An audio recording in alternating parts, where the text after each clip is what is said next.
विनम्र अभिवादन करती हूँ। आज के इस राष्ट्रीय अधिवेशन का आज का दूसरा दिन और दूसरा सत्र यहाँ शुरू है। इसकी अध्यक्षता कर रहे हैं माननीय वामन मेश्राम साहब, राष्ट्रीय अध्यक्ष भारत मुक्ति मोर्चा नई दिल्ली। मंच पर उपस्थित माननीय DR ओवलसर, महासचिव बामसे, तथा मंच पर उपस्थित माननीय विलास खरासर, महासचिव भारत मुक्ति मोर्चा नई दिल्ली, तथा इस मंच पर उपस्थित मेरी सभी साथी और यहाँ देश परदेश से सभी उपस्थित मेरे मूल निवासी भाई और बहनों, सभी को जय मूल निवासी साथियों। यहाँ महिलाओं के लिए भी एक चर्चा के लिए विषय रखा गया है।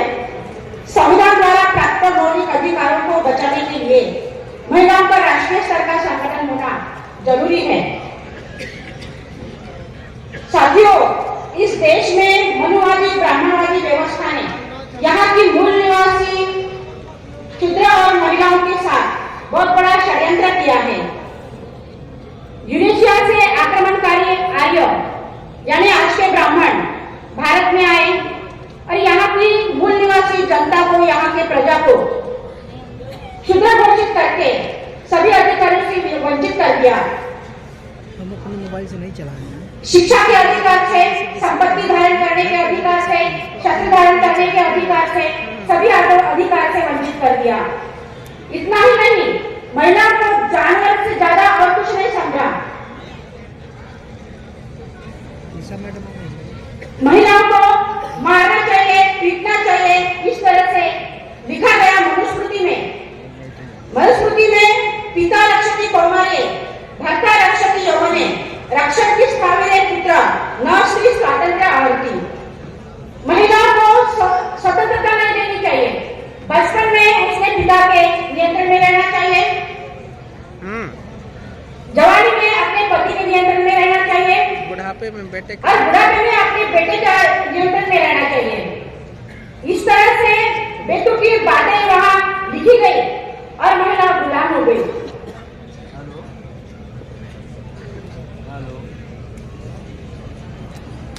हमारे मराठी में भी एक कहावत है, बैल झोडावा तासोताशी आणि बायकोला मारावे तिसऱ्या दिवशी।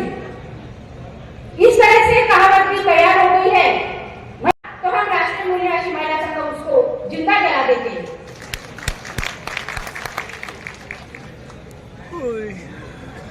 साथियों, हजारों साल से ये गुलाम महिला, इन्हें आजादी मिली डॉक्टर बाबा साहेब आंबेडकर, इन्होंने हमें आजादी दिलाई। पुरुषों के बराबर सभी हक अधिकार दिए। पुरुषों को जो अधिकार दिए वो सभी अधिकार हमें डॉक्टर बाबा साहेब आंबेडकर जी ने दिए।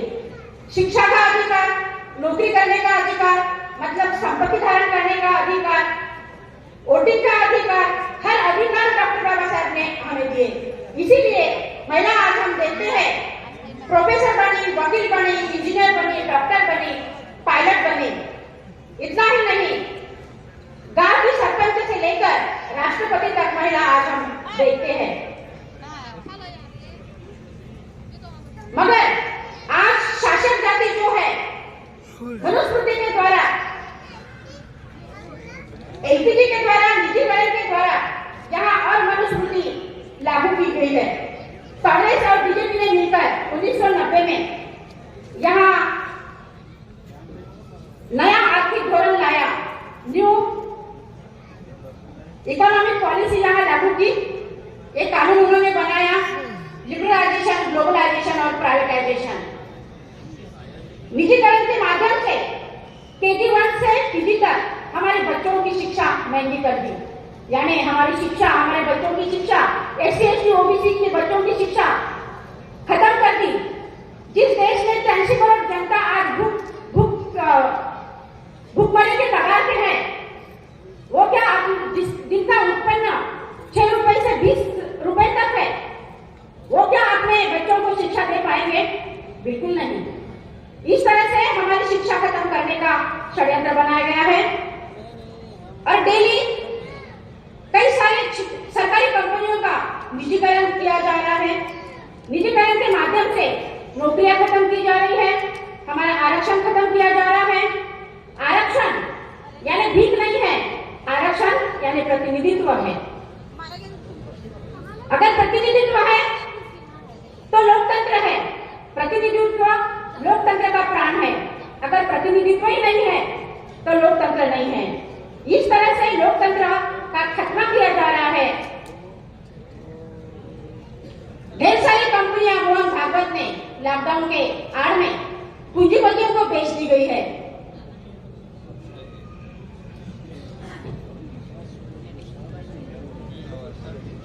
विधायिका, कार्यपालिका, न्यायपालिका, मीडिया, इन पर ब्राह्मणों का कब्जा है। 2010 से रिक्रूटमेंट बंद है।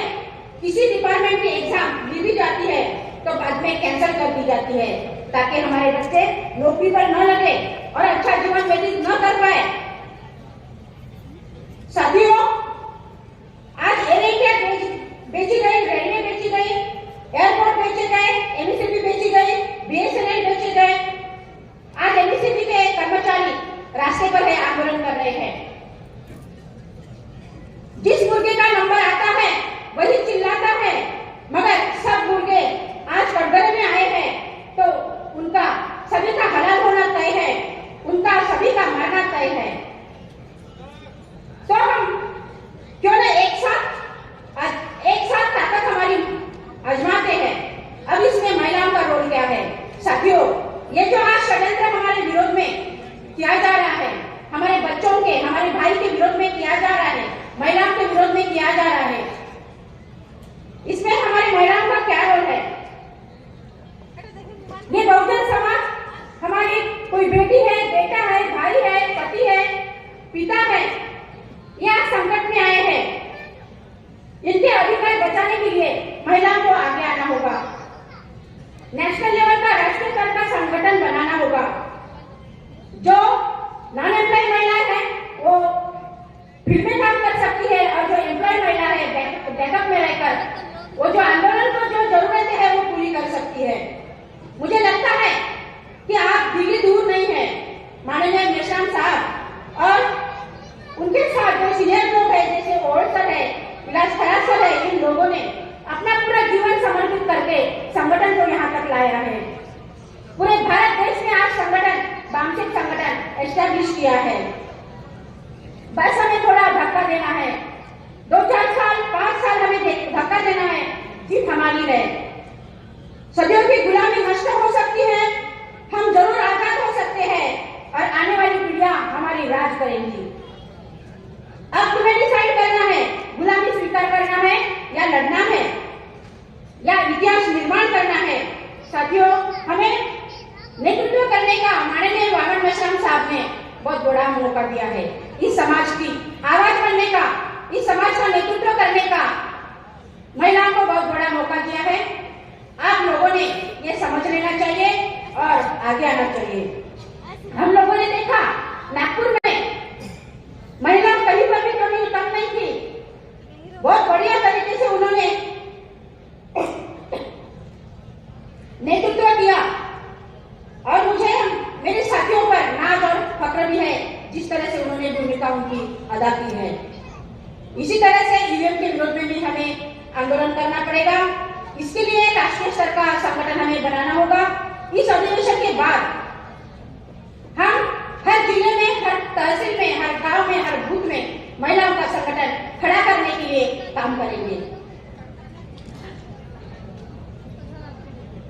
इस काम में आप मुझे जरूर साथ सहयोग देंगी, ऐसा मुझे विश्वास ही नहीं बल्कि यकीन है।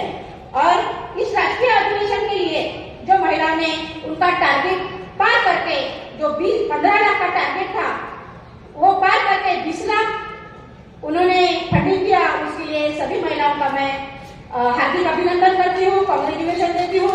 विशेष तौर पर तो पुरुषों से भी आगे चलकर लाखों रुपए से ज्यादा भी फंडिंग किया डॉक्टर कीर्ति नागदेव मैडम, डॉक्टर सुनीता काळे मैडम, इन लोगों का मैं तहे दिल से आभार व्यक्त करती हूँ, अभिनंदन करती हूँ।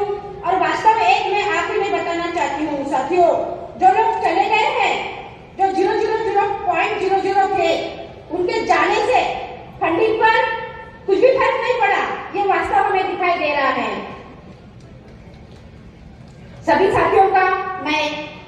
व्यक्त करती हूँ, कांग्रेचुलेशन देती हूँ। आपने मुझे सुना और आयोजकों ने मुझे यहाँ बोलने का मौका दिया, इसलिए आभार, धन्यवाद। जय मूल निवासी, जय भारत।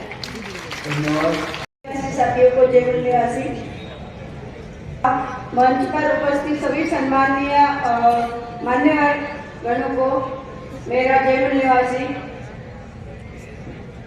मेरे भारत देश के नागपुरुषों को तथा समस्त महापुरुषों को जिन्होंने हमारे आज़ादी के लिए, हमारी मुक्ति के लिए आंदोलन किया और हमें आज हक अधिकार दिया संविधान के द्वारा, उन सभी महापुरुषों को मैं तहे दिल से नमन करती हूँ। और मान्यवर वामन मिश्रान साहब जो हमारे मूल निवासी महानायक है, आज के आधुनिक हमारे मूल निवासी समाज को आज़ादी का आंदोलन चलाने वाले, उनको मैं तहे दिल से शुक्रिया अदा करती हूँ, क्योंकि उन्हीं की वजह से आज मैं जागरूक हुई हूँ और यहाँ आपके सामने खड़ी हूँ।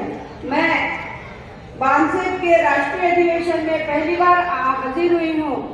ये मेरा पहला अवसर है यहाँ आने का। आज भी मेरा नहीं आना हो रहा था, मगर हमारे राजस्थान के जो इंचार्ज है, हमारे राजस्थान बानसेब के प्रदेश अध्यक्ष मगाराम हाथाला जी, उन्होंने आदेश दिया कर 4:30 बजे कि मैडम नहीं आना है कोई भी हालत में। तो मैं और मेरे पति हम तुरंत 2 घंटे में तैयारी करके रात भर जल्दी करके हम यहाँ आज उपस्थित हुए हैं। मुझे मंच पर बोलने के लिए तथा यहाँ आने के लिए मौका देने के लिए मैं सभी बानसेब के पदाधिकारियों को तहे दिल से शुक्रिया अदा करती हूँ।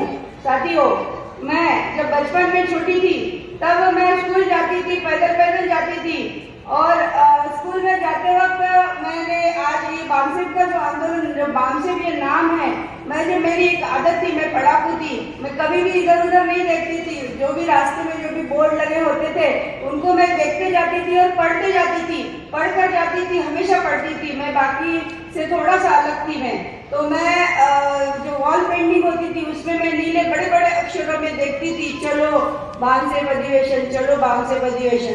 करीब 7, 8, 9 साल की मैं होंगी तब मैंने ये मेरे कानों में, दिमाग में ये बानसेब नाम का शब्द गया था। मगर बीच का जो ये मेरा जिंदगी का जो समय गया, ये एक तरह से मैं कहूँगी शून्यकाल ही था कि मेरी मानसिक गुलामी की वजह से मैं इस आंदोलन में बहुत लेट जुड़ पाई हूँ। इसके लिए मैं मेरे समस्त महापुरुषों के मैं माफी मांगती हूँ। और जिस दिन से मैं जागरूक हुई हूँ उस दिन से मैं इस आंदोलन के लिए काम कर रही हूँ। मेरे से जितना बनता है, करीब 3 साल हुए हैं मैं इस आंदोलन में जुड़ी हूँ और आज तक मेरे अलवर जिले से मैं मेरा जागरूकता के द्वारा मैंने जो फंडिंग कलेक्ट किया है, खुद पर्सनल कलेक्ट किया है, करीब 3.5-4 लाख के करीब टोटल 2020 के 20-21-22 आज ये हुआ है। तो मैं ये कहती हूँ, आज का जो विषय है कि महिलाओं ने क्यों आगे आना चाहिए, साहब ने जो महिलाओं को जो आगे लाने के लिए जो संगठन बनाया है, ये बानसेब ये जो है ये साधारण संगठन नहीं है। ये हमारी 4000 साल की जो गुलामी है उसको आजाद करने का ये एक साधन है। इस साधन में हम सभी मूल निवासी साथियों ने जुड़ना चाहिए। और अभी हमने समस्त वक्ताओं से ये सुना है कि हमारा देश और हम मूल निवासी जो बहुसंख्यक है वो गुलाम किस तरह से हुए। जो ये व्यवस्था जो आई है, ये व्यवस्था जिन्होंने बनाई है, जिस वजह से हम बनाए हैं, तो हर घटना के कारण, हर घटना का जो कारण होता है उसके कोई भी घटना बिना कारण के नहीं होती है। तो उसी तरह ये जो व्यवस्था बनाई गई है, इस घटना के पीछे भी कारण है, वो है डीएनए का। डीएनए ये बताता है कि जिन्होंने ये व्यवस्था बनाई है, जिन्होंने खुद को सबसे उच्च स्थान पे रखकर हमारा शोषण किया है, जरूरी नहीं है कि आपको रस्सी धागे से बांध कर गुलाम किया जाए, आपको अधिकार वंचित करके आपको हजारों सालों से गुलाम किया गया। ये डीएनए जो बताता है कि R1A1 नाम के जो प्राणी इस देश में है, उन्होंने हमें ये डीएनए की वजह से नफरत और घृणा पैदा करके हमें गुलाम बनाया गया है। तो दुनिया में जितने भी आंदोलन हुए, जो मानवतावादी आंदोलन हुए, जो मानव को मुक्त करने के आंदोलन हुए, जिसमें मोहम्मद पैगंबर साहब है, उन्होंने भी महिलाओं को सबसे आगे दिया, प्रचार प्रसार के लिए। और गुरु नानक देव जो है, उन्होंने भी महिलाओं को सबसे आगे लाया और उनको अधिकार दिया। उसी तरह तथागत गौतम बुद्ध ने भी महिलाओं को सबसे आगे लाया और इनको अधिकार दिए। उसी तरह ज्योतिबा फुले ने हमारी माता सावित्रीबाई को आगे लाया, और आज हम जो महिलाएं यहाँ हैं, उनकी बदौलत यहाँ हम बोल पा रहे हैं। उसी तरह शाहूजी महाराज ने और बाबा साहब डॉक्टर आम्बेडकर ने हमारे महिलाओं के लिए संगठन बनाया और हमें अधिकार दिए। तो मैं ये कहना चाहती हूँ, महिलाओं ने हमें आगे क्यों आना चाहिए, क्योंकि हम महिलाएं 50% है। हमारे शरीर का जो दो भाग होते हैं, राइट एंड लेफ्ट, तो अगर एक ही भाग काम करेगा और दूसरा भाग काम नहीं करेगा तो हमारा शरीर लगड़ते चलेगा और जो हम लक्ष्य हासिल करना चाहते हैं वहां तक हम जल्दी नहीं पहुंच सकते हैं। तो हमें अगर अपना लक्ष्य हासिल करना है तो हमारे दो कंधे दोनों थोड़ा साथ बैलेंस में चलना चाहिए। इसलिए हमने इस आंदोलन में शामिल होना चाहिए तथा महिलाओं को गुलाम बनाया था शासक वर्ग ने, क्योंकि महिलाएं पहले शासक थी और आज ये 500 दिन चला रहा है आंदोलन आजादी का, ये भी महिलाओं को शासक बनाने के लिए, मूल निवासी समाज जो पुरुष और महिला इनको शासक बनाने के लिए आंदोलन चला रहा है।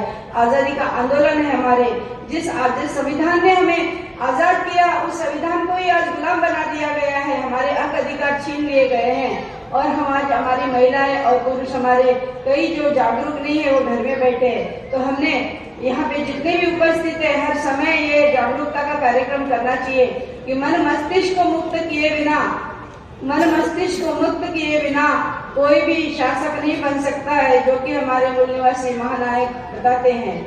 तो उनसे हमने सीख लेकर हमने इस आंदोलन में जुड़ना चाहिए तथा समस्त लोगों को जोड़ना चाहिए और महिलाओं ने बढ़ चढ़ कर आना चाहिए और इसलिए हमने इसमें काम करना चाहिए। अपना समय बुद्धि हुनर इसमें देना चाहिए और मुझे बोलने का समय दिया, धन्यवाद इसके लिए।